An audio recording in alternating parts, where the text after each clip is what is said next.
एक बार की बात है, महात्मा बुद्ध अपने शिष्यों के साथ घूमते हुए वैशाली नगरी में पहुंचे। वैशाली उस समय 16 महाजनपदों में से एक महत्वपूर्ण जनपद माना जाता था, जिसकी ख्याति दूर दूर तक फैली हुई थी। यह नगरी परम वैभवशाली और हर तरह से संपन्न थी। महात्मा बुद्ध के आने की बात पूरे नगर में फैलते देर न लगी। जिसे जब पता चलता वह तभी उनसे मिलने पहुंच जाता और उनके उपदेश सुनकर खुद को भाग्यशाली समझता। बुद्ध का चरित्र भी ऐसा प्रभावशाली था कि उनसे प्रभावित हुए बिना कोई नहीं रह सका। उस नगर की गणिका और राज नर्तकी आम्रपाली भी बुद्ध से मिलने की इच्छुक थी। वह खुद महात्मा बुद्ध के पास चलकर आई और उन्हें अपने घर भोजन के लिए आमंत्रित किया। उसने इतने सरल और प्रेम भाव से बुद्ध से विनती की कि बुद्ध मना नहीं कर सके। जब वह बात उनके शिष्यों को पता चली कि महात्मा बुद्ध ने एक गणिका का आमंत्रण स्वीकार किया है, तो सबने इसका विरोध किया।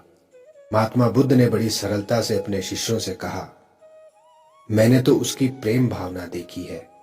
उसने जिस भावना से मुझे बुलाया है वह बिल्कुल पवित्र और निश्चल था। वह आज मुझसे मिलने एक गणिका बनकर नहीं बल्कि एक भक्ति भाव से आई थी।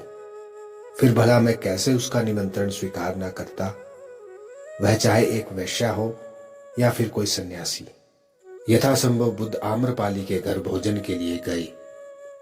वह पहले से ही भोजन की सारी व्यवस्था करके भगवान बुद्ध के आने की राह देख रही थी। मन में यह विचार भी आ रहा था कि कहीं बुद्ध अपनी बात से मुकर न जाए।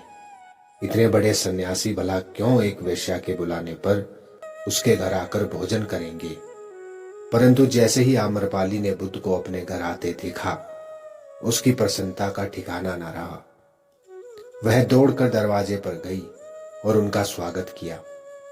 खुद अपने हाथों से भोजन परोसा और उनकी आओ भगत की।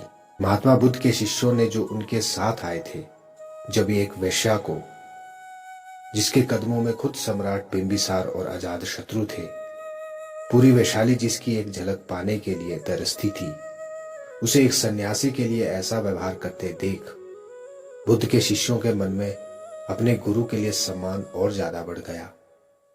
आम्रपाली ने महात्मा बुद्ध के व्यक्तित्व के बारे में जैसा सुना था, उनसे मिलने के बाद वह उनसे उससे ज्यादा प्रभावित हुई और उसी समय वह बुद्ध की शरण में चली गई।